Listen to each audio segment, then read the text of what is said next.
and welcome back to Knit Together with Kim and Jonna. I'm Kim. And I'm Jonna. And we are back in our favorite local yarn shop, Pick Up Every Stitch in Mount Kisco, New York. And yes, Felicia and Karen are right around the corner in case we need to ask them any questions. Oh my goodness. You'd think I'd ask all the questions before we turn on the camera. So this is kind of a weird filming situation because this is our third episode and it will air on Friday, January 7th. But this is now the middle of December because we don't want to have to film. Right, during Christmas. Yeah, over the Christmas holidays when we're so busy. Well, it's honestly less about the filming and more about all the editing she has to do. Yeah, I do have a little editing to do. But I don't mind the editing, but like trying to set up filming with family in town and everything, it's just, I want to be able to enjoy the holidays. So we're filming now in mid-December, and we're still working on our Christmas projects. But this will air in January, so we will have already hopefully finished them and gifted them. But also any other projects we're going to start. We will have had 3 weeks of time to knit. So I'm going to wait as long as possible to edit, and I will probably insert pictures of the current state of our current projects in the video as we talk about them. Okay. So it won't reflect what we've knitted as of today. For instance, I'm going to talk about my January 2022 project, and I've swatched it. But when we edit the video, I might have started it. So we might insert some extra pictures. Updates, Yeah, yes, okay. exactly. Okay. So it's just kind of weird. But what else? What did you want? I just wanted to talk about all the comments Yes. on our channel. They're lovely, and it's so great to be able to interact with people, to hear about, you know, what your successes are, what your struggles are, what you're knitting on, what kind of knitting community you're a part of, and it's just been really fun. Mm-hmm. We've heard from people from all over the world, so yeah, sometimes I just go through and we try to respond to every comment, Mm-hmm. and if we haven't responded to yours yet, hang on, because we're pretty good at that. Yeah. Yeah. Yeah. I feel like I say the same thing almost every time, but I try not to. Right. One thing one thing that made me really grateful about having a local yarn shop that we're so close to, and we're so close to Felicia and Karen, is that some people have commented that they don't have a local yarn shop. And I know that even when I talked about being in the Adirondacks and having to drive 2 hours to a yarn shop. I live 5 minutes from here. I can just pop over here and grab a needle if I lose one. So for any of you who don't have local yarn shops, I'm so sorry. Open one. Right. Open That's one. an option. But you can still develop a relationship, I think, with a local yarn shop, even if it is 2 hours away, even if you can't go there.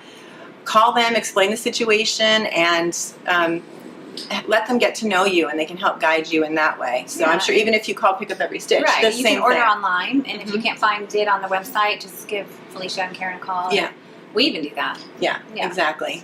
So wherever your closest local yarn shop is, even if you can only get there once every 6 months, still try to develop a relationship with them, because it's just really invaluable. To me anyway. It helps me so much. So much. And I use Ravelry for that a little bit also, just looking at other people's comments about yarn and about patterns and you know, looking at other people's projects. I still haven't figured out the forums and the, you know, much beyond that, But can we talk about Ravelry for a second? We weren't going to talk about this, actually. Yeah. We might do another little short video about Ravelry, because John is a master at Ravelry. But I don't know. I look on Ravelry for projects, but I don't write anything about my projects on there. I buy patterns on there, yeah.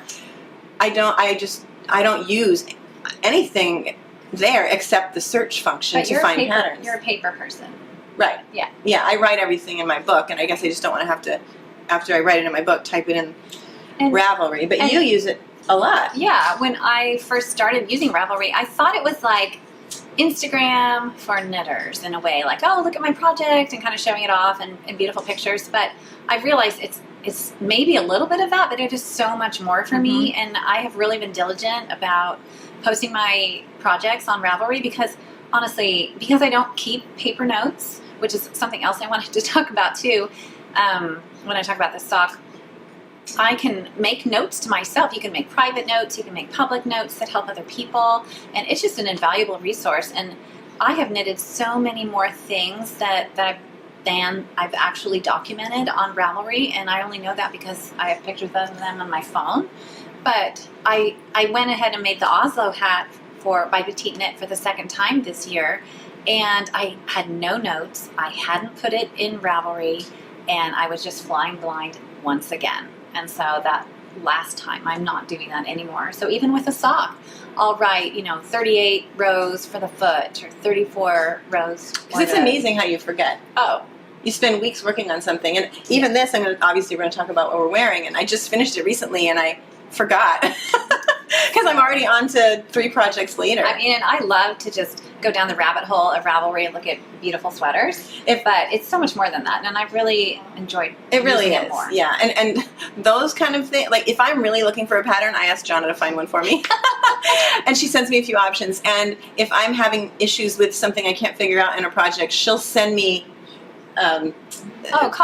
people's notes and comments about their projects. So she's like my Ravelry person. Well, and when I first went on Ravelry, I thought, ooh, this is kind of a very basic website. I thought it was somewhat old-fashioned, but it's actually so user-friendly. There's a menu on the left side where you can pick and choose, needle sizes and yarn weights and all kinds of things, and really narrow down your search. And I actually think Ravelry. Yeah, if you really use all those filters, it's absolutely amazing. I know that some people have issues with Ravelry and the actual construction of the website and light and things of that nature. So obviously, if it's a problem but it's for you, free. It is free, and they're doing it, for free. So and I think that they're really trying to accommodate as many people as they can. So But so as far as the comments go, it's really been so encouraging. And I was just complaining about my hair. I got it dyed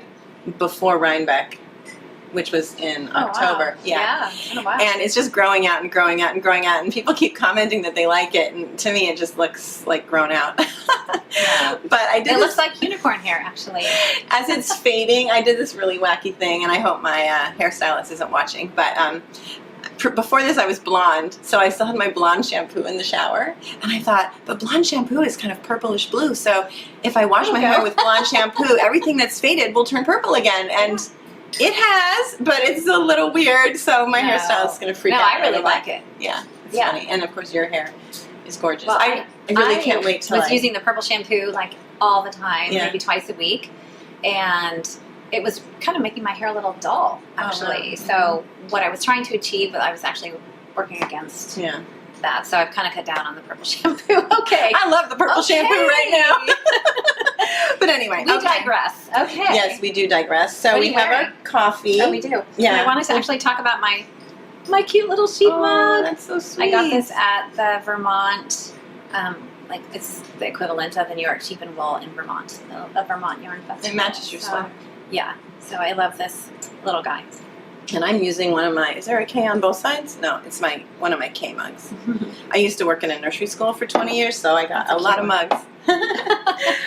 Yeah, we have to clean out that mug cabinet. So now they know that you're a dancer, a singer, and she used to work in a nursery school. Yeah, one day we really have to. So we're going through all of Kim's one day careers. In our chat, let's talk about all the different things we've done. Because Jonna is a mathematician, that's why she's knitmatician, and she has edited textbooks. She's amazing. She's the smart one. As you notice when we're talking about worsted versus woolen spun, and she does research, not me. No, I'm just nerdy. No, it's great. Nerdy. I love it. I love it. You're the knitting philosopher. So anyway, we are so happy that you're here again, and just grab your knitting, grab your coffee or tea, whatever you want, and let's get going. Yeah. So what are you wearing? I am wearing my most recent finished sweater object. And yes, you've seen me working on it. So yeah, this is my C2 sweater, and it's finished. I have finished pictures to insert, and so you'll see that. I think the last time we filmed, I was working on a sleeve. I had finished the body, right? Had you adjusted the hem yet? Right, I was considering adjusting the hem. Okay. This gorgeous little cable hem. And I think what I said in episode 2 was, I think I'll finish the sleeves first and then I'll consider shortening it. Okay, I went home, I don't know, within a couple days, I was knitting a sleeve and I just could not, every 2 seconds I would put it down and look at the hem. and hold it up to me. And I just said, I'm not going to be able to peacefully knit the sleeve unless I fix the length. So I'll insert pictures. I did post it, I think, to Instagram, a sneak peek of it. But what I did was I put, I have interchangeable needles, so I put like the smallest tip on, so it's really fine. And I threaded the tip with the cable, the longest cable, with one of those things at the end that hold the stitches from falling off. One of those button things. Yeah. And so I picked up the right leg of every stitch. All the way around. Mm-hmm. So, like in the V, if you're looking from this way, I can't even figure out which one's the right. But I picked up the right leg, the right side of the V in every stitch. When I got to the pearls, because on the side That's seam. what I was going to ask you. You knew where your beginning of round was. Yes, kind of. Yeah, I thought yeah, because I remember I said I hadn't woven in the tail on that one. Right. Okay. So I knew where I ended, so that was my beginning of round. Yeah. That's always hard for me when I pick up stitches. Sometimes it's like, where is the beginning of the round? And right. Is this the same row or the row below? Because it's actually, you're knitting in a helix. Right. Right. So well, what I ended up doing, and it's going to be the row below, right? When I picked them up, I tried, of course, to get it in the same row. Some people, I think, use a tapestry needle and do a yarn for a thread first, or a yarn. Okay. But I just tried to pick everything up in the same round. And then when I got to the side seam, because it's 2 pearls, 2 knits, and 2 pearls, because the cable goes up the side seam. When I got to the side seam in the pearls, I just picked up the pearl bump, because there's no legs there, right? So I picked up the right leg of each knit stitch, and then the 2 pearl bumps, and then I tried to make sure I was in the middle of a cable, not where it twists. I didn't want to have to worry about that. So a non-cabling row. Right, a non-cabling, like the middle one. I think it's a cable every 4 rows, so the middle one. And then I just went all the way around. Obviously I had, I think I put it on, yes, because it was already finished. So I had put it on and just figured about how long I wanted it. And then, once I added the ribbing back on. So anyway, I did that. And then because and then after I picked up every stitch, then I went through, I put the other tip on the other one, and I went through still with the size 1s, and I made sure every stitch was oriented correctly, was in the same row. I slipped them from needle to needle, and made sure that I had the mohair and the main yarn, because it's held together with mohair. So I didn't want to accidentally not pick up the mohair. So I went all the way around with every single stitch to make sure that they were all oriented correctly and that they all were both strands. And then I put the right tips back on the needle, and I did it. And I was so happy with it. Oh, another thing. Oh, so what actually did you do? You lengthened it, you shortened it? I shortened it. Okay. I shortened it. I don't even remember how much. You'll see in the pictures that I post. You can see where that cable is and how much I took off. And then from there, I just started the rib right away. Got it. But another thing I changed was in the original pattern, and I haven't seen this before, and it didn't look like it in the pictures, but the needle size for the main body of the sweater was 3 sizes bigger. They wanted you to go down 3 sizes for the ribbing. And I don't want the sweater to pull in on me. And it was already a closer fit than I really thought I wanted. I mean, now it's perfect because I blocked it. I didn't stretch it. I want to talk about that too. But it's really perfect, but I wanted it to be straight. I didn't want it to go in. So I think I only went down 1 needle size. Okay. Yeah. Let me look at my notes because I always forget everything. The suggested needles were 7 and 4, and I went up 2 needle sizes. Remember, I couldn't get gauge, right? So that's probably why it seemed smaller than I wanted it to be, but I used 9 and 8. And that was so much better. As soon as I finished it and put it on, it was absolutely perfect. It fit me exactly where I wanted it to end. It was amazing. And so then I was in peace, able to do the sleeves in peace, and everything just went fine. One thing I love, and I didn't get a picture of this because how would I lay it out, but all of these, that would be really weird, but all of these cable seams and the raglan all match under the arm. Isn't that amazing? Beautiful. I know, it's kind of weird. I don't know if you can see it. But I'm not going to lift my arms because No. I have a couple of holes in my raglan. You're so funny. Not from an error. But I love it. Oh, and one more thing, the neckline. I really wanted it to be cable rib. I tried. I didn't think I would like the folded neckline. I tried picking up the stitches and getting the right stitch count number, lining up the cables with the other. I couldn't, I tried it like twice and I couldn't make it work. So I thought, you know what, I'm just gonna do it the way Helga Isager intended it to be done. And I did it and I like it. I love it. But I was definitely didn't want to do it. It definitely doesn't look like a handmade. Yeah. So you just have to make sure that your cables, I put markers around each of the cables and those stitches, and then just make sure they line up, and then you knit double, and then you fold it in, and then I whip stitched it. Whip stitched it in, and I absolutely love it. Blocked it. So what I was going to say about blocking, I'm sorry, I'm taking up so much time. The only knitting class I ever took in person was with Josh Bennett, with Jonna, in Vogue Knitting Live in New York City in January 2020. And Josh Bennett was amazing. It was a custom sweater pattern class. So he taught you how to create a custom sweater pattern, a crew neck, a basic crew neck, with measurements and stitch counts and things like that. It was amazing. That fit. But one thing I loved was he said, when you swatch, when you knit your sweater, if you're swatching and you're getting gauge, when you knit your sweater, you shouldn't have to stretch it when you block it. If it's lace, that's different, right? That's different. But because if you have to stretch it, first of all, if you stretch it this way, it will get shorter this way. It doesn't stretch in both directions. If you stretch it this way, it'll get narrower because it can't do both. But if you stretch it to make it fit you, then every time you wash it, you have to basically reblock it and restretch it. And the yarn just wants to go back to what it's comfortable with. So ever since then, that's why 2021 has been my year of the swatch, and I'm knitting more sweaters. So that's my goal, is that I don't have to stretch things. I want them to fit when I'm finished. So anyway, I swatched and it fits, and I'm so happy. I love it. Yay. Go ahead. Your turn. I talk too much. So I knit this a while ago. I wore this, I finished it right before Vogue Knitting Live, and we've had this discussion before. It was in 2020, wasn't it? Right before COVID. And yeah, so I bought this yarn at Rhinebeck 2019.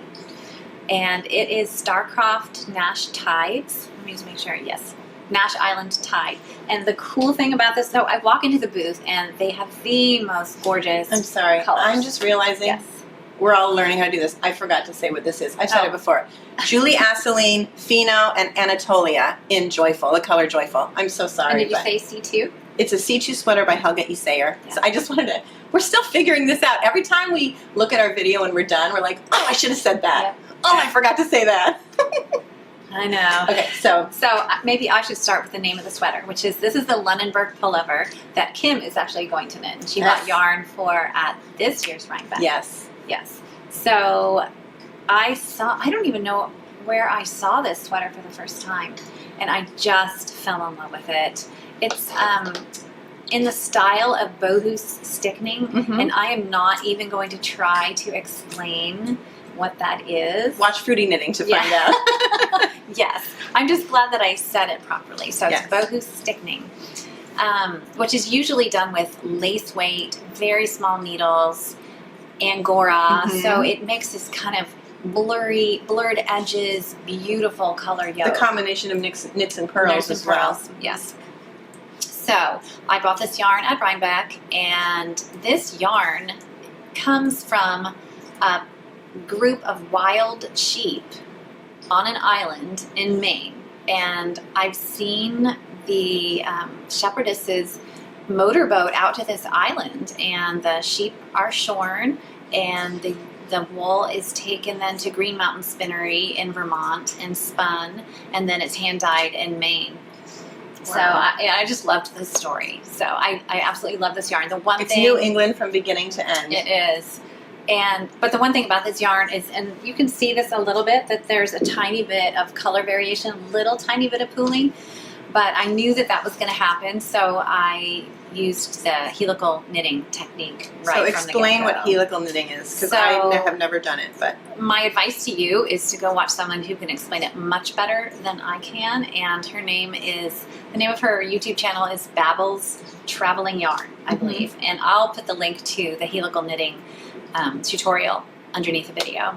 And I have watched that video so many times. So basically you're using 2 skeins of yarn, and you're knitting with one all the way around until about 3 stitches before your beginning of round on the first row, and then you slip the last 3 stitches, and then you just pick up and start knitting with the new yarn, and then you knit all the way around until 3 stitches before you see the tail of the other ball of yarn coming out. You slip those, and then you start knitting with the other ball of yarn. And I know it sounds like, You're wait, there's alternating balls of yarn. You are, and the slipping stitches seems a little strange, but it's invisible, and you don't have that kind of twisty, you know, if you... I did that once, and I had a twisty you little have weird a twisty little seam column up the side. yeah. So I don't have one of those. So I only use helical knitting on the sleeves and the body underneath the yoke. So it's a top-down, 1x1 rib, and then you knit the yoke. And there were 5 colors in this, I believe. So beautiful. And you helped. I needed one more color, and you helped me pick it out on the website. And which one was it? I think it's called Medusa. This really dark purple. Oh, the like Merlot color, yes, kind of. yeah, it's called Medusa, I believe. So pretty. And so, yeah, I think I knit it pretty quickly because I was just the pattern revealing itself, which is super cool. So yeah, I knit it pretty quickly. And is it slightly cropped too? It is. It's definitely boxier than I expected. Actually, I probably should have gone down a needle size, but I wasn't swatching in those days, so I just jump in with wild abandon and hope for the best. I love it. I did that with one of my projects. It is a little cropped, and yeah, like I said, I probably should have gone down a needle size, but it's honestly fine. And I do have some tiny holes in the armpits where the raglan... Right. Between where you pick up the stitches under the arm. Yes.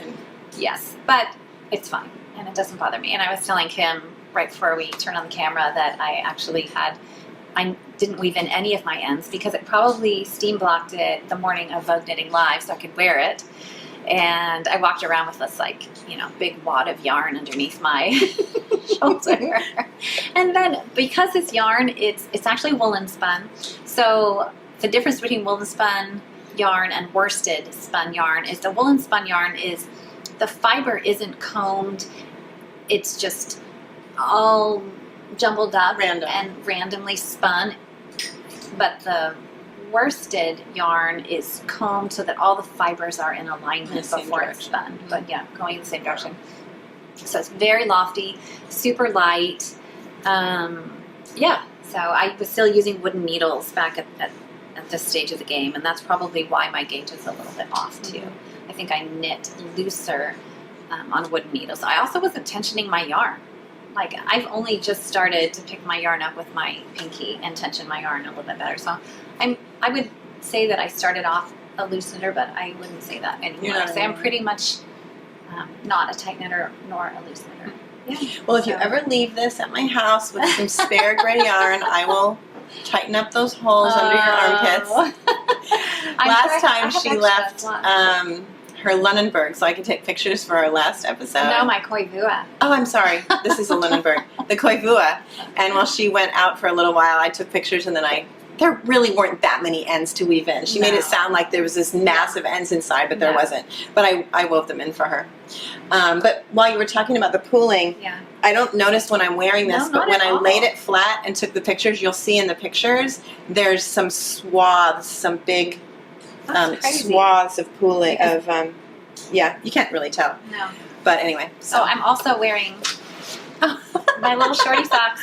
So cute. Are those old or new? These are pretty old, actually. My little shorties. I think this is Asylum Fibers. I bought this at Vogue Knitting Live. Actually, this yarn. Yeah. So what I'm wearing went from top to bottom for you.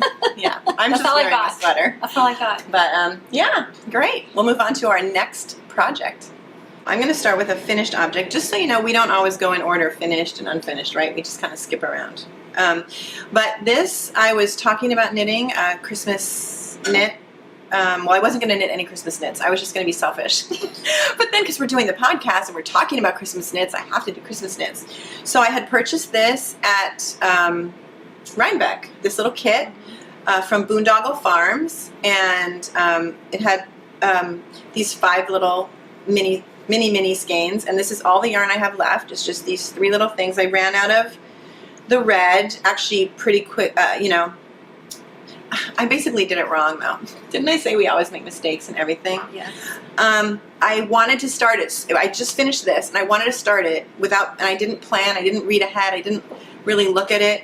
And you have to decide which colors you want to be which colors. It doesn't indicate on the pattern. Mm-hmm. And do they give you the same quantity of yarn? I think so, yeah. And this what do you call this ribbing again? Corrugated. Right, I didn't even know that until she told me. The corrugated ribbing was supposed to, I mean, I did it all wrong.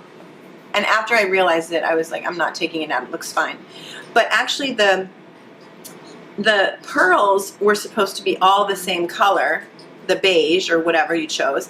And then the knits were supposed to alternate through all 4 colors, or is it 4 colors? All 5 colors. Oh, wow. And I realized it too late. I just wasn't paying attention. And so then I had to just fudge.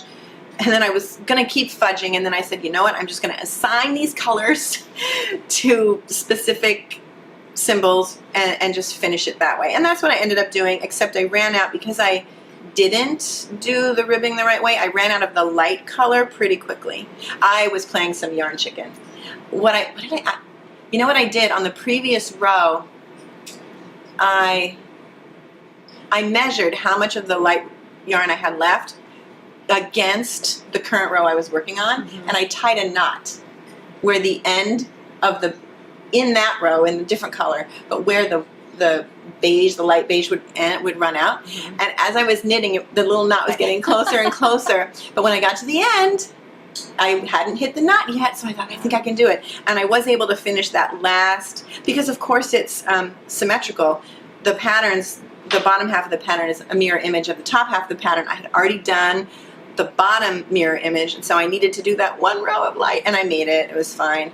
I love the little hearts. I don't think I realized. Yeah, it's little hearts. Now, originally when I bought this kit, the one they had there, the sample, was an indigo Oh, wow. colorway, and I loved it. And my husband has blue eyes, so I wanted that, but they were sold out. So I bought this, and it actually turns out in the end that the hat doesn't fit him.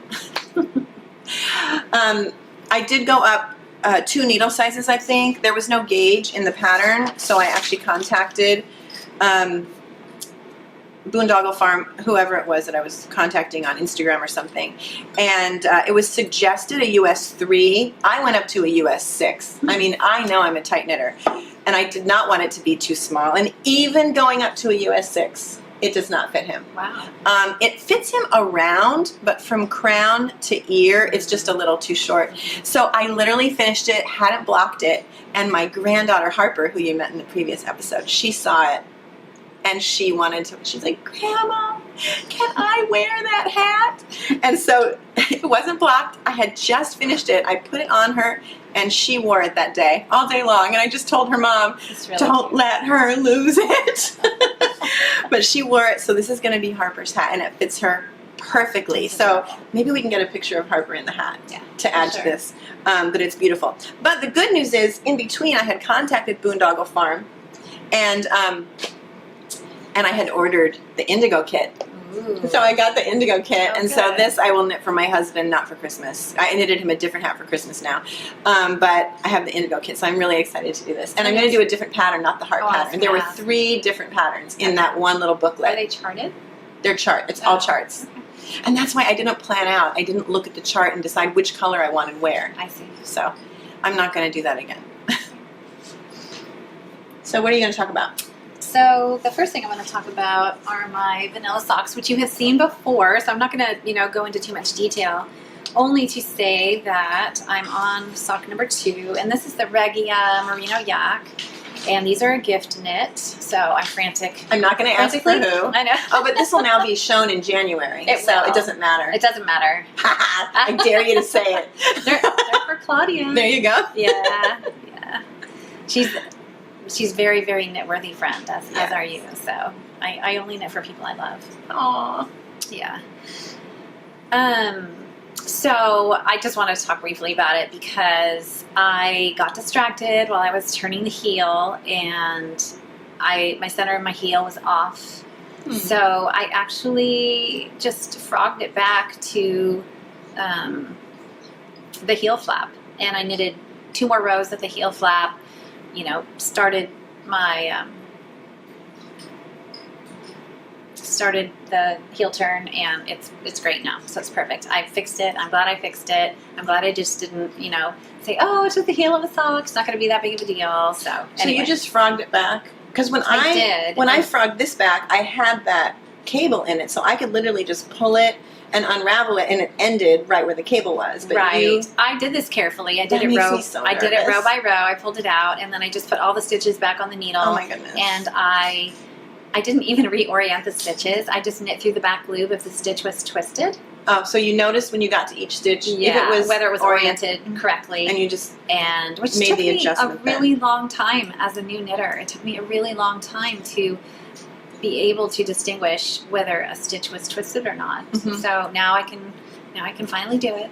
And yeah, so this yarn isn't too slippery, so I was able to just slip the stitches back on the needle. But then when I did that, I had my needles going in the wrong direction, so one was going this way and one was going this way. So I just took out another pair of needles and, and swapped the stitches. But I thought, oh my goodness.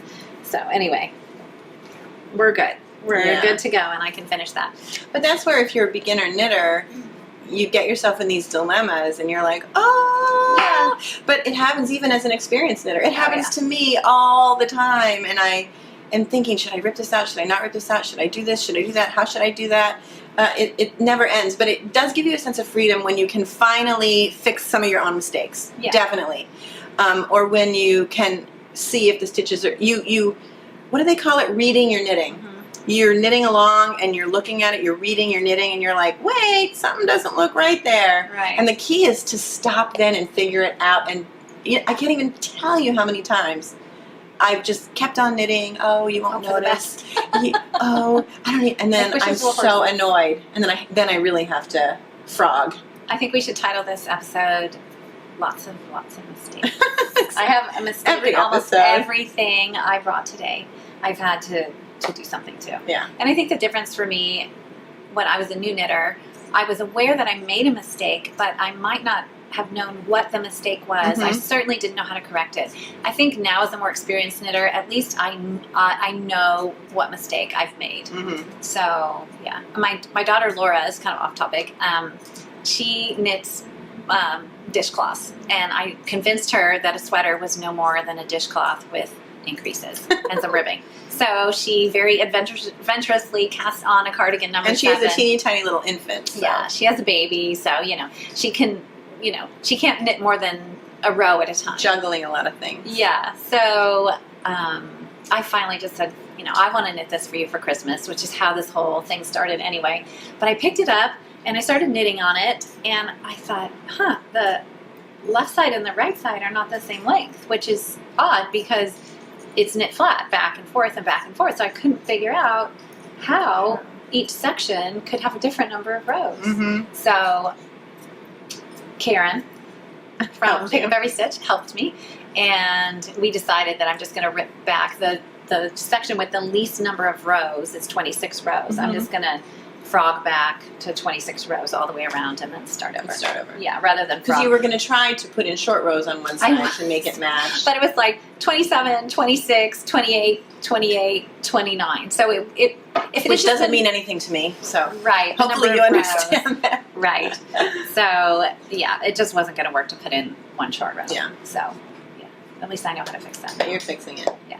Yeah. And eventually Laura will be able to have more time when her baby gets older and fix her own mistakes. I'm glad that I didn't have to rip out what she had done, because she'll always remember that she had the first 26 rows. Oh, the yoke is beautiful. Yeah. So you're going to talk about another pair of socks too? I am. So these are my Thickmas socks. So these are by Summer Lee Design Co. And last year she released the Thicksgiving socks around Thanksgiving. And these are the Thickmas socks for Christmas. And the funny thing about these socks, so I knit these for my sister-in-law, I can say that now, because she wears my brother's hand-knit socks out of hedgehog fibers around the house. So I just thought, I'll just make her a pair of house socks. So these are a super quick knit. I would say that this took me a third of the time that it would take. It matches my sweater. I think I see a pair of Thickmas socks in my future. Yeah. I'll buy the Well, yarn. You knit them. It's It's beautiful. You have enough sock yarn. Oh yeah, I forgot. You don't need to buy any sock yarn. You have a lot of sock yarn. Oh In yeah, I fact, forgot. This is Yarn Love yarn in the colorway Moxie, and it came with a mini skein of the pink, and then I started knitting the sock with the main color held double, and then the toe is the main color plus the pink for the toe. But the funny thing is, and the silly thing is, I didn't even think I was going to run out of yarn because I'm knitting basically 4 socks out of 1 skein of yarn. Because you're holding 2 strands of sock yarn together. Yes. I hear Pearl. By the way, Pearl's here today. Pearl's here. Did you hear Pearl shake? maybe She Pearl. just got home from doggy daycare. Yeah. So these are on a size 4 needle, and I'm knitting them magic loop. And yeah, so fortunately for me, Kim had an extra set of the Moxie colorway, so I just bought it from her. Oh, that reminds me. By the time this airs in January, we will have already posted a video about a sock yarn video about all the sock yarn I have. It's pretty sad. And all the sock yarn she has, but she knits socks. And then we also decided to do a giveaway. And so by now, by the time you see this, the giveaway will have been passed and the winners will have been announced on Instagram, but not yet in one of our videos, and we'll announce it in our next video on January 14th in a video. But I had 2 sets of Moxie for the giveaway. Now I have 1 because I gave her 1. Sorry, she comes first. Well, and what was I going to do? That's beautiful. I love it. So, and because I'm not a good note taker, so I have one of those little clicker things to help me keep track of the rows, but then I'm like, did I click it? Did I click it twice? Did I not click it at all? Did Max pick it up and click it 97 times? So anyway, that doesn't work for me. And hashtags don't work for me for the same exact reason, because I'm like, did I make a hashtag? I think I did. So anyway. I'm a hashtag person.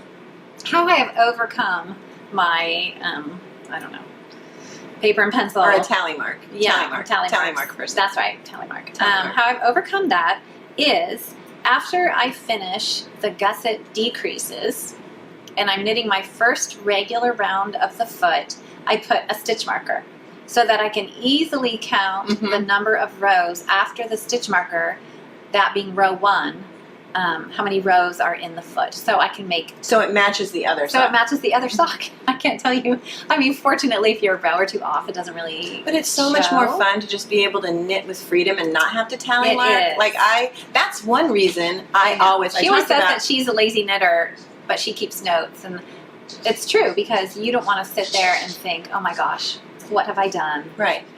What am I doing? How many rows do I need to But that's knit? another reason why, if at all possible, I knit 2 sleeves at the same time, or the 2 fronts at the same time, or even this next sweater I'm doing, I can't do the front and back at the same time because they're completely different. I guess I could, but I try to do them at the same time. Then I don't have to tally mark, really. I can just keep going. Don't have to worry about it. So this is my substitute for I tally love marks. that. So that's really Whatever working for works. me. And then I sent you a picture I want you to insert. So I'm knitting magic loop, and I have the stitches oriented where this is the top, the front of the sock, and this is the sole of the sock. But when I am picking up stitches for the gusset, and while I'm knitting the gusset decreases, I orient my needles so that the opening is at the top of the foot and the middle of the heel. So my loops are sticking out this way, and my stitch, I put a stitch marker at the point where I'm making the decreases on both sides, and that really works for me. I don't like it when there's a lot of stitches on one side of the needle and very few on the other, so I'm going to have you insert a picture, and that because really normally you would have all of the gusset heel gusset stitches, and then only the other half of the sock. The second picked up stitches. Yes, that's right. It's very wonky for a while. So yeah, and then when I am done with the gusset decreases, I just orient my needles back the way they were when I started. So yeah, that's all I wanted to say about that. But anyway, I love it. They're super squishy, and they're taking me about 1/3 of the time to knit that they usually, you know, a normal pair of socks do, but They're just beautiful. one strand. She's of gonna love fingering. those. So yeah, they're really cozy. I hope she Yeah. likes them. She's definitely gonna love those. Yeah. Great. So Want to move on to the next project? yeah. Excellent. All right, so moving on, I am going to talk about my neck. Now, I wasn't going to do any Christmas knitting, right? And I've already done 2 things. I did the little hat I just shared, the boondoggle hat for my granddaughter. And a couple weeks ago, they had a trunk show here at Pick Up Every Stitch with Clinton Hill Cashmere. And it was really the first trunk show I ever went to. I wanted to go. So I went. And I fell in love with the cashmere, of course, and I would love to knit an entire sweater in cashmere, but that's not in the budget. But you know what? I told that to Felicia, and she said, you know what people do here? I don't know if you know this. They will hold a sweater's quantity of yarn for you, and you literally pay for like 1 skein or 1 hank or 2 skeins or 2 hanks every time you can afford it. Oh wow. And then by the end, you know, they've kept it for you so it's all the same dye lot number. And then when you finally paid for all of it, then you can take it home and knit your sweater. So I'm definitely going to do that after the holidays. After I finish buying everyone else gifts, I'm going to pick out a sweater. I mean, be able to knit myself a cashmere sweater. Oh gosh, I mean, amazing. But I had to buy something when I was here. So I bought this Scarlet DK. It's bespoke, Clinton Hill Cashmere bespoke. Is that how you say it? DK. And it was funny because they had all these gorgeous colors. Maybe I could insert some pictures. And I was going to pick out blue because my husband has these beautiful blue eyes. So I picked out blue, but I texted him a picture and I said, hey, what color do you want? And he texted back he wanted the red. Isn't that funny? So I knitted him this red, and It's a very tomatoey red. it is perfect. But it was so funny because it's 13 darn inches long. And it's only 3 rows, 3 rounds of decreases, and then you pull. Oh, really? And so it's like gathered, so it's exactly a tube. I thought you could cut some holes in it and have a dog coat, Okay. a dog sweater. Wow. Not in cashmere though. Right. But I wanted to do it the way the pattern said, and it said 13 inches from your cast on. You gonna try it on for us? And then I don't like wearing I know. I knitted her a hat. Was it last year? Okay, I'm gonna not be vain, and I'm gonna put No, it I'll on. put it on. No, I'll put it on. Oh. And I don't care how my hair looks when I'm done. Oh, it's So there it adorable. is. Isn't it It's cute? adorable. It clashes with my sweater. Oh my gosh, it's so cute. Well, so tell me why not the hat thing? It just smashes your hair.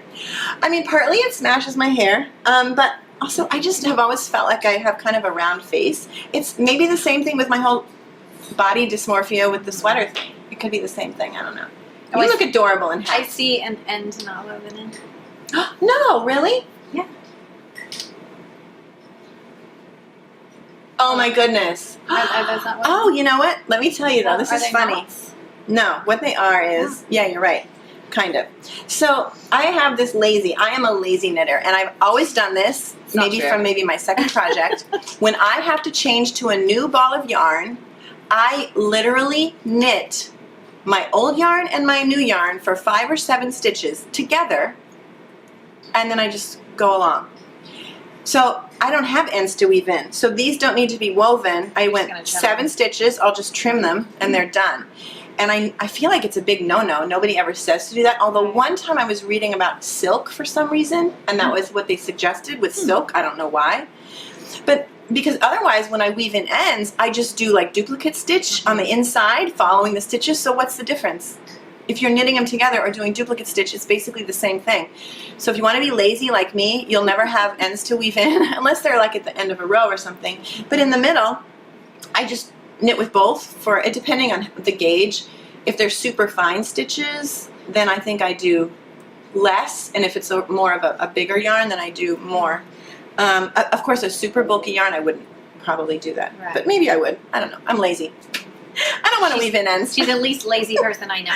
No, Don't believe I'm that. lazy. But I also decided, because this is so beautiful, and I have a friend who, my friend Elise, who's the costume designer, and she loves fiber, and she's all about fiber. She's very artsy, and she would love and appreciate a cashmere hat. So I came back and bought some gray.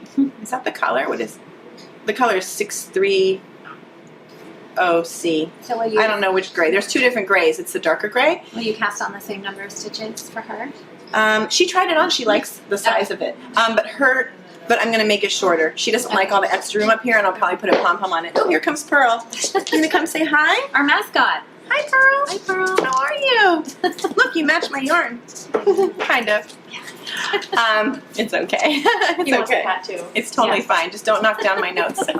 Oops. It's okay. Anyway, so this Christmas knit is done, and this is also going to be a Christmas knit, but it probably won't be done by Christmas. We shall see.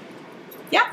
How long did it take you to make that one? It took a while. I guess I have it written And down. it's a Clinton Hill Cashmere. It took. I started on December 5th and ended on December 11th. I felt like I was knitting forever. 13 inches. I really felt like I was knitting forever. Oh, speaking of knitting forever, the Oslo hat by Petite Knit, which I just finished for my son-in-law, Jared. And we don't have it here because you mailed it. I mailed it to Texas, and I just, I But mailed we it do on have a Monday. picture. Yeah, we're going to insert a picture, and that's the second time I've made it. I guess I mentioned that in the beginning of the podcast, but and I made it both times out of John Arvin Knit by Numbers, and it's absolutely gorgeous yarn. I mean, honestly, if Cashmere isn't in the budget, the John Arvin Knit by Numbers just washes up so beautifully. But It's that's a so much finer soft. gauge than this. This went faster just because it's a. What size D- needle? This is a DK, but is John Arvin supposedly DK? It's like a sport. I know, DK. but it just feels so much finer. Oh. Yeah, I used a size 4 needle, and in hindsight, I think I used a 3 on my brother's Oslo hat. For this, right, sorry. For this, I actually, it was suggested a 5, and I went up to an 8. Oh, wow. Because I did not want it to be too small. And That's it's perfect. Well, I think this last Oslo hat, it's roomy. But I love the Oslo hat because it's just very classic. There's absolutely not one purl stitch in the whole hat. That's fun. But you knit this tube for 8 inches, and then you do like a 3 needle bind off where you fold the brim under and you knit 2 together all the way around. And the pattern, when the first time I knit it, wasn't written that way. And so the first time I knit it, I did a slip stitch all the way around. Mhm. And then you knit for about an inch, and then you make 1 wrap and turn or 1 German short row turn, and you actually turn your knitting and start knitting on the opposite. wrong side, Oh. so that when the brim flips up, you've got stockinette on the outside. Yeah. So it's I think it's a really cool construction, and it's a great hat. It's just very classic, and the brim is triple layer, so it's super warm around your over ears, yeah. but not so warm on the top of your head so that your body can release heat. Yeah. So I think it turned out great. I hope you liked it. That's great. So I love that. yeah, That it was a reminds great me- knit, but it was a lot of knitting. It's like it took me. Oh, speaking of playing yarn chicken, I had to call Kim again and say, do you have some black John Arvin Knit by Numbers? And she did. So, Actually, no, you said you were going to come here and get some, and I said, I have some. Yes. I have some. So she saved black. me. It yet wasn't the again. same die lot number, but it was fine. Yeah, you can't even tell. So I used 1 whole skein and then maybe 10 yards. Not much of it, 10 yeah. yards, of your leftovers. So that was great. It's a long hat, though. Speaking of right side, wrong side on this, I don't know if this is, I've always wondered if this is just me. When I cast on, if I'm going to knit a sweater, like I'm going to cast on my Amina soon, if I cast on and I start knitting, to me, when I look at my cast on row, that then is the wrong side. Mm-hmm. It has the purl bumps. Right. And I think the other side is prettier. It looks like a chain. And so if the pattern says that cast on and your next row is row 1, I always add an extra row because I just like how that looks. So I knitted this and I start flipping it and I realize I should have joined it with the wrong side out because when I flipped it up, so now the brim is the pearls. Right. Now I don't know if the inside decreases look different. I don't think it does. So it's reversible. It's technically reversible, I think, except for my little ends I have to cut. The other thing, I did make a mistake in this. It was really late at night when I was finishing it, and it was dark, and my husband's sleeping next to me. I had one of those little lights on, and I was trying to finish the last little decreases, knit 2 together, and they kept slipping off my needles. And at one point, I realized I had 1 too many stitch, so I just didn't even care. I knew it was going to be gathered up so much. I just randomly knitted 2 together just to finish the darn thing. And Wow. nobody's ever going to notice. I mean, seriously. But yeah, I just made do, and it's perfect, and I love it, and my husband's going to love it. And I told him he can't wear it till Christmas. He knows I knitted it, but anyway. I made So. a cowl out of that same So yarn, that same color.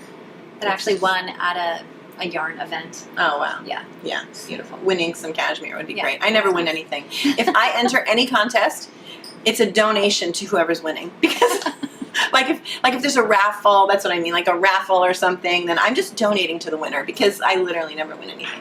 I realize I say literally all the time. Today it's not super, it's literally. You know, I've listened to other, now that I'm sort of aware how many times I say super, now when I watch another podcast, people do it. We do. Lots of We people do. say super a lot of times. Yeah. It's Like, not just us. that's a normal thing. So. I noticed Kevin and Ray say it too. Yes, they do say super. Maybe that's why they like us and we like them. Anyway, so we're going to move on and talk about something else. Okay, great. I'm really excited about this project, and I started it a while ago. I've been waiting for her to share this. Now you can again Because- see the process knitter projects coming out of the woodwork, and you'll be like, wait, she hasn't shared that before, and there's Yeah. still more. But Oh, I'm so yes. happy this is today. Lots of whips. So I actually started this project because they were doing a knit along here at Pick Up Every Stitch. It is the Lesso by Natasha Hornby. And it is a really, I just fell in love with the simplicity of the design. And it's just, I thought, oh my goodness, I have to knit that. Even though I don't know how to knit brioche, I didn't. And I had never made a welt in my life at that point. But I had this yarn that I picked up at the Vermont. Wait, there's brioche in that too? There is. Oh my goodness. I picked up this yarn at the same festival where I got my sheet mug. It's Green Mountain Spinnery, New Mexico organic, and it's a sport weight woolen spun wool. It's so lightweight, and I didn't really have an idea of what I was going Did to you do say with this was Green Mountain as well? This was spun at Green Mountain. This Okay. is Starcroft, Right. Nash That's what Island you said. Tide. But yeah, I didn't really have plans for this, but I thought about what I could use in my stash, and the Lesso actually calls for worsted weight yarn, but you hold the DK-ish plus some lace mohair together to make worsted. And I actually went down a needle size also. But yeah, so I thought this was a pretty ambitious project for me. So this is Isager silk mohair held with the Green Mountain Spinnery. And this is the second sleeve. And this sweater has such an interesting construction. I'm going to actually show you the first sleeve, which is still Let me help you hold it too. Yeah, it is still connected to This. yarn. And I've got stitches on hold on a random needle, and in the front and the back. So you start the sweater actually at the cuff. So this is the left side of the sweater. So you start the sweater at the left cuff, knit brioche rib, and then there's 3 welts. And, you know, it was just knitting, you know? I need to get close-up pictures of this. Yeah, it wasn't that hard. And this is some slip stitch color work. And this mohair, the Don't blue, they call that mosaic knitting? Yes. The blue and this, it's kind of a really dark tobacco green. It doesn't really show up on the camera. Is Biche Bouche Le Gros mohair. So it's their DK weight mohair. And the pattern I think calls for Let Love Be. Yeah, so I love the colors. I'm glad I chose this it's a beigey pink mohair that, you know, turns this into something warm instead of something, you know, kind of stark, and takes a little bit of the yellow out of the white yarn. So It I has such a absolutely beautiful love it. halo It's already. super thick and Yeah. squishy, Mhm. and it is going to be so warm. It's gorgeous. So you start here, you knit the sleeve, and then, and there's, thank goodness there are videos for this, you crochet a 2-sided provisional cast on, and then the sweater grows out from this cast on, the both front and the back directions. in both directions. So there's no seam at the side. And Katie Jacks from, Jackie from the Katie Jacks YouTube channel has a great tutorial on how to do that 2-sided double provisional It's cast invisible. on. You can't even. And it was probably the first time a provisional cast on I was Worked. able to unpick it, Uh-huh. and it just zipped right out. It was the first time that worked for me. So, yeah, so let me just show you the back because there's more mosaic knitting in the back. And when I'm done with the right side of the cardigan, you join at the center back using a 2 needle bind off. 3 needle bind off. So it grows from the sleeves toward the center back, Yeah, and then 3 you needle bind bind off a off. seam down the back. And then I'm going to pick up stitches around the bottom and then around the collar, and there are more welts and more brioche. Wow. Yeah, so beautiful. I'm motivated to finish this. Can I So, take that home with me today to take pictures? Yeah. Okay. Yeah. It's really beautiful. It's been in hibernation a little bit, but you know, it's really not that much knitting. Another one of my favorite Do they YouTube have channels. one here? A Oh, they do. finished one? Oh my goodness, I have it right here. I forgot. So here you get to see it in all its glory. This is the shop sample This here. is, and this was knit in Mayak. So here's the seam A single strand of Mayak. at the center back. Mayak medium. And then show the front, those bands. Yeah. And so how do you do the bands? You pick up all the way welts, around? You pick them all the way around. You have to use a really long circular needle. Oh my goodness. So it's all Yes. one piece, that whole It entire is. thing. It's all one piece. That's amazing. And then you do welts and then the rib. hmm Oh gosh, it's gorgeous. And it's got an I-cord bind off. oh, and And this there are no rib- buttonholes in this version. Oh, And I'll you probably do- wear it with a shawl pin, You do this rib first. or not at all. Yes, Around you do the bottom rib first. Oh, okay. Bottom Yeah. rib first. Okay, that's Yeah. beautiful. So it's interesting because the knit stitches are not going up and down. in My little daughter V's. Elena would so wear that. They are, going across. Her birthday's in horizontally. February. Oh. Maybe I can. We'll see. Well, what I was going to say is another one of my favorite podcasts is Amy Palco from The Meaningful Stitch. She's Scottish. She has a beautiful accent. She's beautiful. She makes beautiful things. And she made one of these in a couple weeks Oh wow. for her husband. Yeah. It's kind of a unisex pattern. There's also another version of it called the Lesso. And I think it might be better suited for a female frame. I think the sleeves are a little bit shorter. I went ahead and just did the Letho because I wanted it to be a little oversized, but yeah. So maybe I'll put to this go on in your coffee. and, until I get too warm. It's beautiful. Oof. Yeah, it's like a Wow. grandpa sweater. It is. It's so cool. Yeah.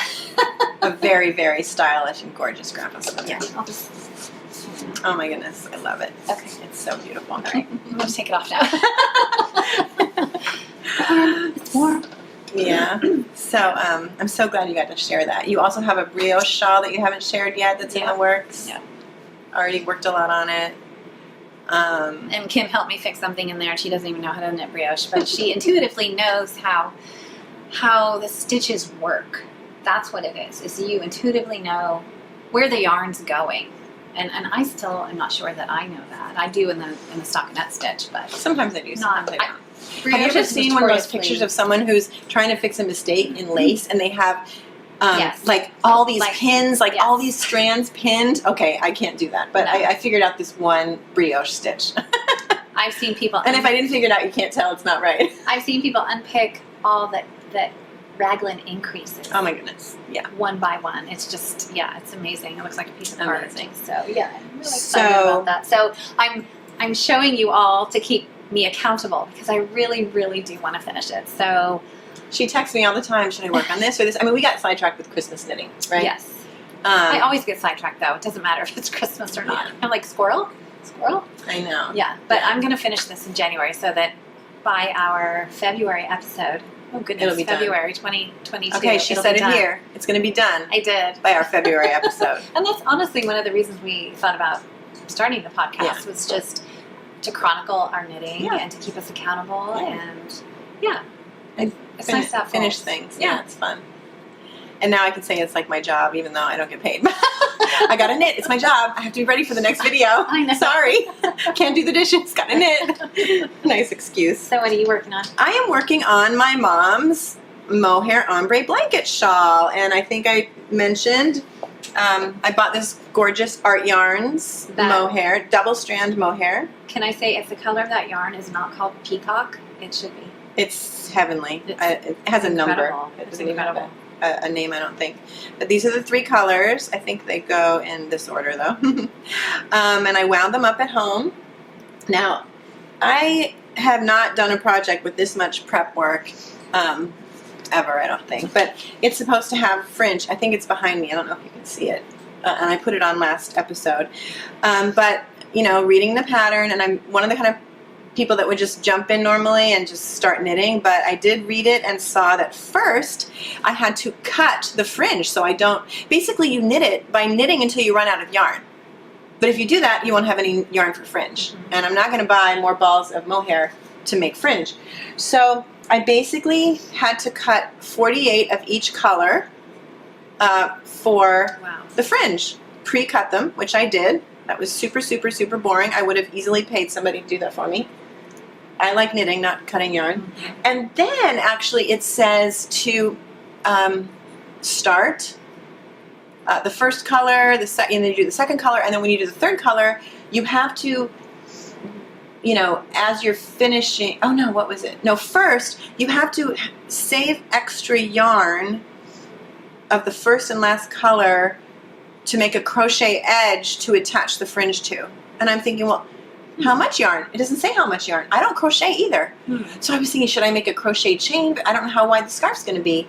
I was going to come here and measure it.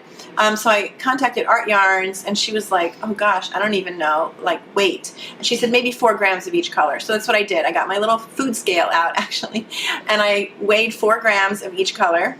And if it's not enough, it's not enough. I'll just figure something out. But so this will be for the crochet edge on either side before I put the fringe on. So I had to do that and weigh with my little scale and weighing 4 grams. Oh my goodness, it's so funny. And then you also, when you do that last band of color, you have to save enough yarn, make sure you still have enough for the bind off. And I don't even know how much yarn, and yeah, I don't even know. So but I did read that usually your bind off is like 3 times. Yes. 3 times your row. So I think what I'm going to do with one of my rows, I'm going to weigh my ball of yarn, and this is how you do it. I actually did just so I could know. I weighed my ball of yarn before I cast it on, and then I weighed my ball of yarn after I cast it on, and I used 1 gram for my cast on. Isn't that funny? So you bind off on the long edge. You Yes. cast on the long edge. Yeah, and there isn't a seam up the center. I have all 200 stitches on my needle. Oh my gosh. Yeah. Wow. But what I'm going to do for one of the just random rows, I'm going to weigh my ball of yarn before I do a row, and then I'm going to weigh it after, so I'll know how many grams I need for a row. And then they said it's about 3 times. The bind off I like to use, it has a little more yarn in it, so I might save 4 or 5 times that gram weight. I'll just keep weighing whatever's left, and when it gets to that, I'm ending. So that was a lot of prep work. It was kind of annoying, but I'm happy I did it. Now I can knit in ease. Because now is it back and forth? Yeah, just back and forth flat. Super, here we go. Super, super, super boring. Stockinette all the way. And it's curling. I don't know how it doesn't curl. It's behind me. I guess you just block it and it ends up not curling. Curls a little bit. It's such a beautiful color. It's gorgeous. Yes. I'll try to get pictures. I only have about 1 inch. But obviously, again, we said that this is being filmed in mid-December, and we're not going to, it's 3 weeks until we air it and edit it. So maybe I'll have more done and I can take a picture of more of it finished. But my mom is going to absolutely love it. And I just can't wait. Your colors are even more vibrant than the sample. It does look that way, doesn't it? But it is the same colors, maybe different dye lot. I don't know, but I love it. It's amazing. You know how every pattern starts out with, if you're knitting in the round, be careful not to twist your stitches. Well, I made You did that recently, right? I made 2 of the simple hats that you made for George last episode. I made 2 of them, and for the first time ever, I twisted the cast on, and I didn't realize it for about 1 inch. Aww. Yeah. So I had a Mobius. It's just... Oh, the mathematician. It must be some sort of geometrical shape. Yeah, this is some impossible. A Mobius. Yeah, so I'm pretty sure it's called a Mobius. I don't know. I've been out of school a long You're time. so smart. You're so smart. Yeah. So that's the finish. That's the end of talking about my blanket shawl. I have one more thing to talk about. And whatever happened with your mom's cardigan number 7? Are you going to knit that for Christmas? So I actually did swatch for that, and I had some green yarn in stash, the wool stock from Blue Sky Fibers, and I bought some mohair here. And I didn't love the swatch, but I was committed to green. But then Mom changed her mind and wanted gray, so I went ahead and ordered some Kama Rose Sneffnoke.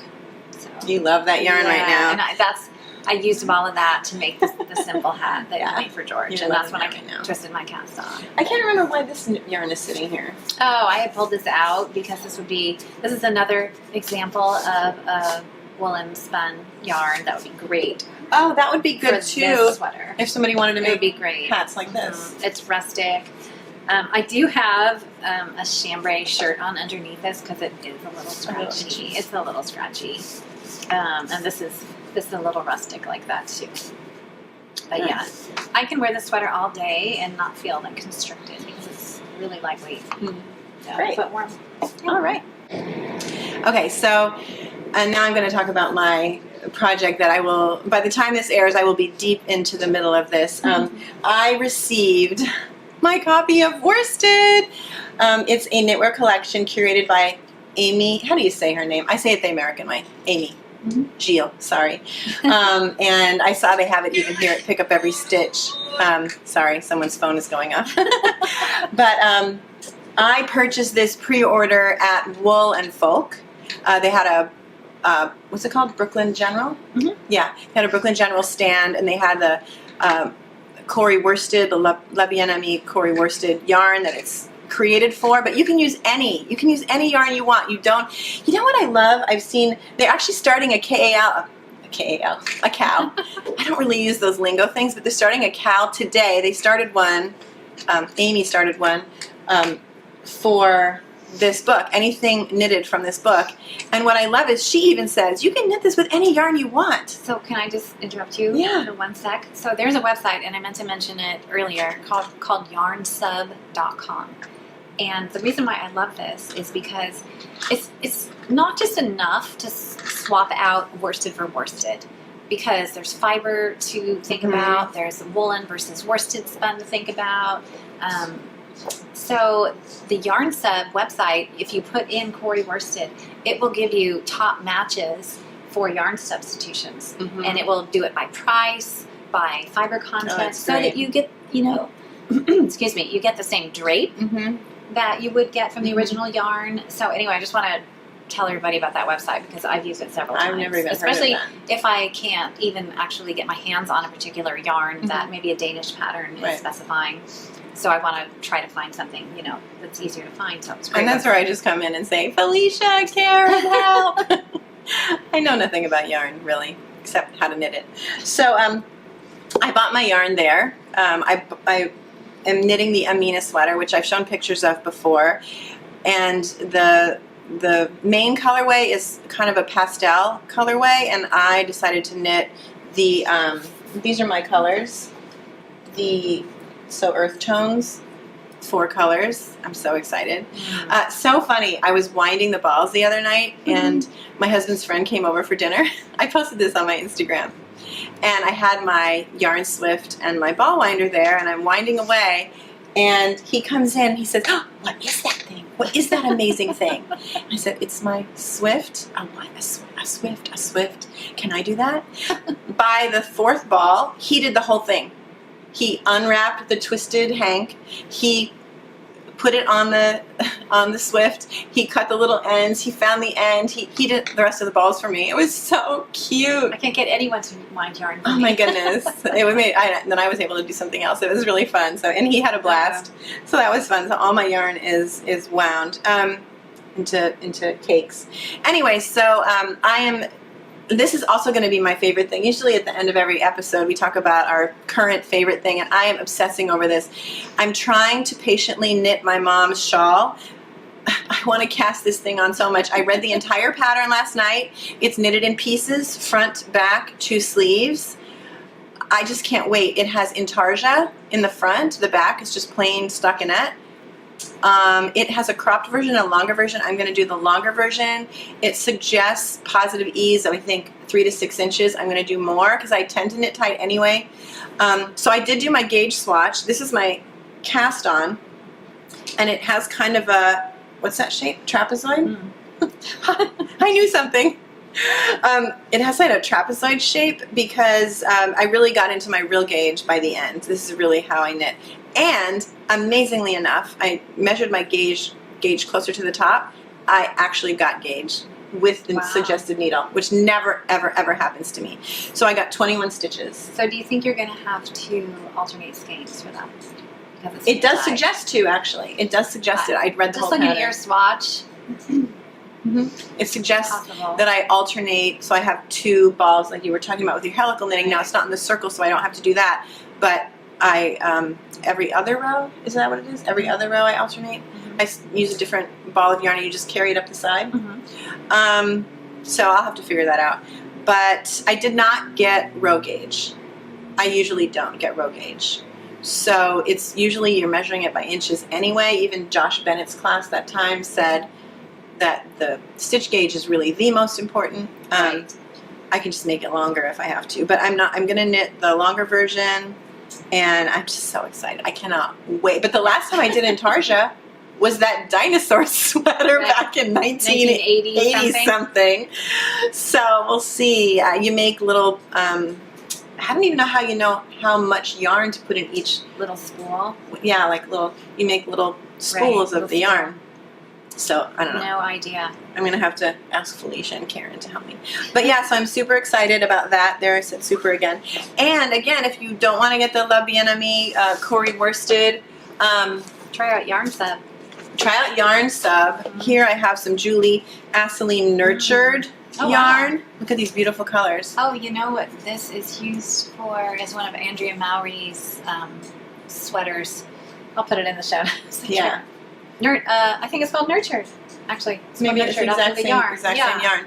But I've never seen it's that in person. well, there you go. Oh, It's wow. beautiful. Here, It you is can hold it. beautiful. If I hadn't just made a mistake, I would do So that. you can go to that website that Jonna was talking about. We'll put that in the show notes, or contact your local yarn shop, or contact Felicia and Karen, and they can set you up with some yarn. It's so cute. People have actually contacted them. Somebody's going to make a trip here, a 2.5-hour trip, a field trip. I know. To pick up every stitch. That's so fun because I love to do that kind of thing for other yarn shops. One of my other favorite yarn shops is, what's the one in Socrates? Tea. Perfect Blend Yarn and Tea Shop. And we go up north a lot in New York, and it's on our way home. And I have bought so many things there. Mary, I think, is Mary the owner, I'm pretty sure. But I've really, my last set of interchangeable needles. So if I'm up that way, that's where I go. Unless I go all the way to Vermont. Kind of crazy. But yeah, so this is my new favorite obsession. I cannot wait. I cannot wait to wear this. See that? I cannot wait to wear my Amina sweater. And looking through there, there's so many other things I want to knit in that book. I'm really, really, really excited. Wow. So it's It's a beautiful book. oh, it's beautiful. It's by Lina Magazine, yeah? Mhm. It's a publisher. And it has like a fabric, Yeah, a linen Bind- cover. yeah, linen cover. It's beautiful. It's really nice. The pictures are beautiful. They are. Nice. Oh, and this is the Amina That's the Amina in the pastel. pastel-y color. And actually there's a friend from this yarn shop, Beth. We both bought our yarn at Wool and Folk, and she, or no, maybe she didn't buy the yarn. I think she bought the yarn here, but she wanted to make more of a pastel-y version, so. Has she cast on yet? I don't know. She's a very prolific knitter. She is. Yeah. Her Christmas knitting? I know. She just What is she on every time Instagram? I open my Instagram, She craftivist Craftivistgram? Craftivistgram. If that's not right, we'll put it in Yeah. the show notes. Yeah. She was really instrumental in encouraging us. When we went to Wool and Folk, we didn't know when we were going to start. She was there with her husband, and they both were like, you should do it, definitely do it. And he's in the film industry. He is. Yeah. And I've sent her previews of our videos to get her like little, I think she was feedback. the first person I ever talked to at Pick Up Every Stitch. really, she's so sweet. Yeah. Oh, and it turns out our daughters were cheerleaders together at the same high school. Oh, wow. So that's so funny. And she also, back in the 80s, knitted that same dino sweater. We Oh, have so I many. know. Yeah, we have so many. We're meant to be friends. Anyway, so that's my favorite thing. What's your favorite thing this week? So my favorite thing this week, and I've been watching her Vlogmas, is a YouTube channel called Sonder, Sonder. Yes. And her name is Maggie, and she is a physician. And she says that sometimes she'll say new physician, but she's a physician working in pediatric and adult ICU in Denver, Colorado. And she's a knitter. and a sewist and a bibliophile. So she kind of covers all three in her podcast, and she's just very chill, very granola. She makes her own kombucha, and yeah, I just love her her demeanor, and she's a beautiful knitter, and she's always making log cabin placemats, and she has a policy in her family, or her family has a policy that they only exchange handmade gifts for Christmas. So she's doing a lot of knitting. That. She's very thoughtful and introspective about her knitting, which I like. And so I wanted to read to you the definition of sonder, because it's really cool. I don't know if it's like a real word like in the dictionary, but so sonder is a noun. The realization that each random passerby is living a life as vivid and complex as your own.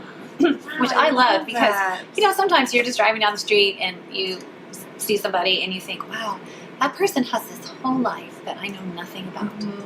So I just thought it was really cool. She recommended a book today that I immediately bought for my nephew for Christmas. So I'm always getting my book reviews from her too. So yeah, and I'll link to her show in the show notes. Definitely. Yeah, check her out. Nice. So that's it for today. Of course, I forgot to mention the Amina sweater was designed by Sylvia Watts Cherry. I'm really not good at this. But, you know, obviously if we forget things, we put them in the captions. Which, by the way, one comment was, can I make the captions a little bigger? So in our next video that's going to be released before this, I did make them a little bigger. So hopefully you can read them better. And yeah. So we definitely listen to your comments, we pay attention, and we're just so grateful that you take time out of your day to watch us sit here and ramble, literally ramble, literally. I felt like this was a long one. Literally super ramble about knitting. And we would honestly love to hear, you know, all of you ramble about your knitting too. So in the comments, write, you know, what you're knitting, and I wish people could insert pictures, but I don't think they can, right?